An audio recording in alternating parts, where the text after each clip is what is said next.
জুবিন গাৰ্গক লৈ ৰাজনীতি কৰিছে ৰাজ্যৰ মুখ্যমন্ত্ৰী ডক্টৰ হিমন্ত বিশ্ব শৰ্মাই।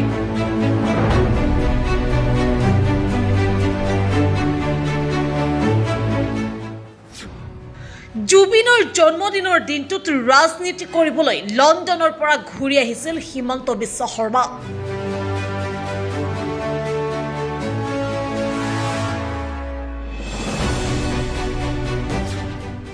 জুবিনৰ তদন্তৰ বিষয়টো দল পেলাবলৈ জুবিনৰ জন্মদিনটোত ৰক্তদান কৰিলে মুখ্যমন্ত্ৰীয়ে। ৰাইজৰ তেজ শুহি খোৱা বিজেপিয়ে ৰক্তদান কৰিব নোৱাৰে। যি মানুহে লাখ লাখ মানুহৰ তেজ শুহি খাইছে, যি বিজেপি দলে লাখ লাখ মানুহৰ তেজ শুহি খাইছে, তেনেকুৱা মন্ত্ৰী MLA কেইজন মানে ব্লাড ডোনেশ্যন দি তেজ দি কেতিয়াও জুবিন গাৰ্গৰ প্ৰকৃত স্মৰণ কৰিব নোৱাৰে। পলিটিক্স নকৰিবা বন্ধু গানটো জুবিন গাৰ্গে হিমন্ত বিশ্ব শৰ্মা আৰু সৰ্বানন্দ সোণোৱালক লৈ লিখিছিল। জুবিন গাৰ্গে পলিটিক্স নকৰিবা বন্ধু নামৰ গানটো আপোনাৰ আৰু সৰ্বানন্দ সোণোৱালৰ কাৰণে লিখিছিলে। জুবিন গাৰ্গ মৃত্যু হোৱা অনুষ্ঠানৰ বাবে অসম চৰকাৰে দিছিল পইচা। আপোনালোকৰ কেন্দ্ৰীয় চৰকাৰ, আপোনালোকৰ ৰাজ্য চৰকাৰে জুবিন গাৰ্গৰ মৃত্যু হোৱা অনুষ্ঠানৰ কাৰণে পইচা দিছিলে, সহযোগিতা কৰিছিলে। তাৰ তথ্য প্ৰমাণ ইতিমধ্যে প্ৰমাণিত হৈ গৈছে। জুবিনৰ মৃত্যুৰ পাছতো মুখ্যমন্ত্ৰী হিমন্ত বিশ্ব শৰ্মাৰ পত্নীয়ে ছিংগাপুৰত চলাই আছিল ফেশ্বন শ্ব'। আপোনাৰ পত্নীয়ে জুবিন গাৰ্গৰ অনুষ্ঠানত নৰ্থ ইষ্ট ফেষ্টিভেলত গৈ আপোনাৰ পত্নীয়ে তাতে আপোনাৰ ফেশ্বন শ্ব'ত অংশগ্ৰহণ কৰা বুলি, ফেশ্বন শ্ব'টো চলোৱা বুলি অভিযোগ উত্থাপন কৰি আছে। আৰু আপোনাৰ পত্নীয়ে জুবিনদাৰ মৃত্যুৰ পাছতো তাতে নৰ্থ ইষ্ট ফেষ্টিভেলত ফেশ্বন শ্ব' চলাই আছিলে বুলি অভিযোগ উঠিছে। কিয় মুখ্যমন্ত্ৰীয়ে পত্নীক আনিব নোৱাৰিলে তদন্তৰ আওতালৈ?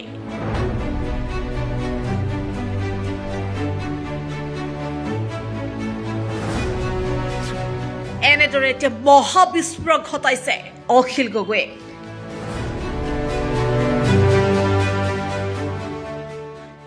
জুবিন গাৰ্গৰ মৃত্যুৰ তদন্তক লৈ এতিয়া ৰাজ্যৰ মুখ্যমন্ত্ৰী ডক্টৰ হিমন্ত বিশ্ব শৰ্মাক তুলাধনা দিছে শিৱসাগৰৰ বিধায়ক অখিল গগৈয়ে।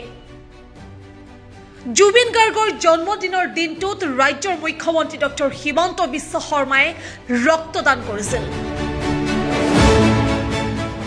যিটো দিনত জুবিন গাৰ্গৰ মৃত্যুৰ তদন্ত সম্পৰ্কে সঁচা তথ্য অসমবাসীয়ে লাভ কৰিব লাগিছিল, সেই দিনটোত ন্যায়ৰ বিষয়টো তল পেলাবলৈ ব্লাড ডোনেশ্যনৰ নাটক কৰিলে হিমন্ত বিশ্ব শৰ্মাই। এই মন্তব্য অখিল গগৈ। তাৰোপৰি অখিল গগৈয়ে বহুকেইটা মন্তব্য কৰা দেখা গৈছে। জুবিন গাৰ্গৰ হত্যাকাৰীক আটাইতকৈ ৰক্ষণাবেক্ষণ দিয়া মানুহজনে হৈছে হিমন্ত বিশ্ব শৰ্মা। ইমানেই নহয়, অখিল গগৈ মন্তব্য কৰিছে যে জুবিন গাৰ্গৰ মৃত্যুত বিজেপি চৰকাৰৰ আটাইতকৈ বেছি দুখ আছে। নৰ্থ ইষ্ট ফেষ্টিভেল পাতিবৰ বাবে হিমন্ত বিশ্ব শৰ্মাৰ চৰকাৰে অৰ্থাৎ অসম চৰকাৰে দিছিল পইচা, আগবঢ়াইছিল সহযোগিতা। তাৰ প্ৰমাণ ইতিমধ্যে হৈ গৈছে বুলি মন্তব্য কৰা দেখা গৈছে অখিল গগৈ। ইমানেই নহয়, জুবিন গাৰ্গৰ মৃত্যুক লৈ ইটোৰ পাছত সিটো তুলাধনা দিছে ৰাজ্যৰ মুখ্যমন্ত্ৰী ডক্টৰ হিমন্ত বিশ্ব শৰ্মাক শিৱসাগৰৰ বিধায়কগৰাকীয়ে। অখিল গগৈ মন্তব্য কৰিছে যে জুবিন গাৰ্গৰ মৃত্যুৰ পাছতো হিমন্ত বিশ্ব শৰ্মাৰ পত্নীয়ে নৰ্থ ইষ্ট ফেষ্টিভেলত ফেশ্বন শ্ব' চলাই আছিল। তাৰ পিছতো কিয় পত্নীক তদন্তৰ আওতালৈ আনিব পৰা নাই হিমন্ত বিশ্ব শৰ্মাই? মুঠৰ ওপৰত অখিল গগৈৰ এটাই কথা, জুবিন গাৰ্গৰ ক্ষেত্ৰত হিমন্ত বিশ্ব শৰ্মাৰ চৰকাৰে অৰ্থাৎ অসম চৰকাৰে কোনো ধৰণৰ ন্যায় দিব নোৱাৰে অসমবাসীক।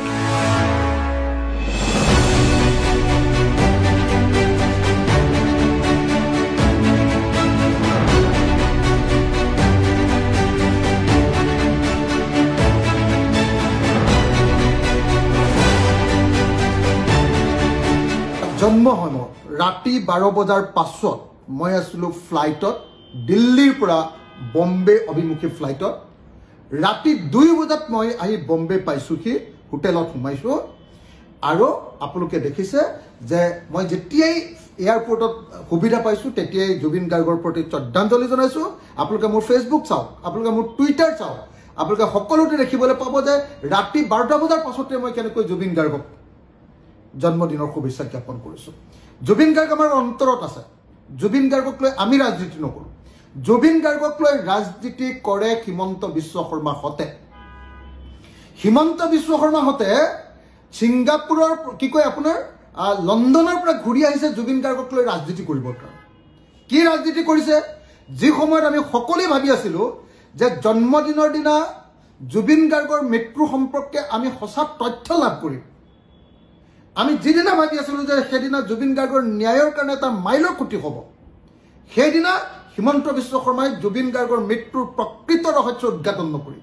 আৰু প্ৰকৃত তদন্তৰ ব্যৱস্থা নকৰি জুবিন গাৰ্গক ন্যায় প্ৰদান নকৰি সেইদিনা ন্যায়ৰ বিষয়টো তল পেলাবৰ কাৰণে তেখেতে তেজ দিয়াৰ তেখেতে ব্লাড ডোনেশ্যনৰ নাটক কৰিছে যি মানুহে লাখ লাখ মানুহৰ তেজ শুহি খাইছে যি বিজেপি দলে লাখ লাখ মানুহৰ তেজ শুহি খাইছে তেনেকুৱা মন্ত্ৰী এমএলএ কেজন মানে ব্লাড ডোনেশ্যন দি তেজ দি কেতিয়াও জুবিন গাৰ্গৰ প্ৰকৃত স্মৰণ কৰিব নোৱাৰে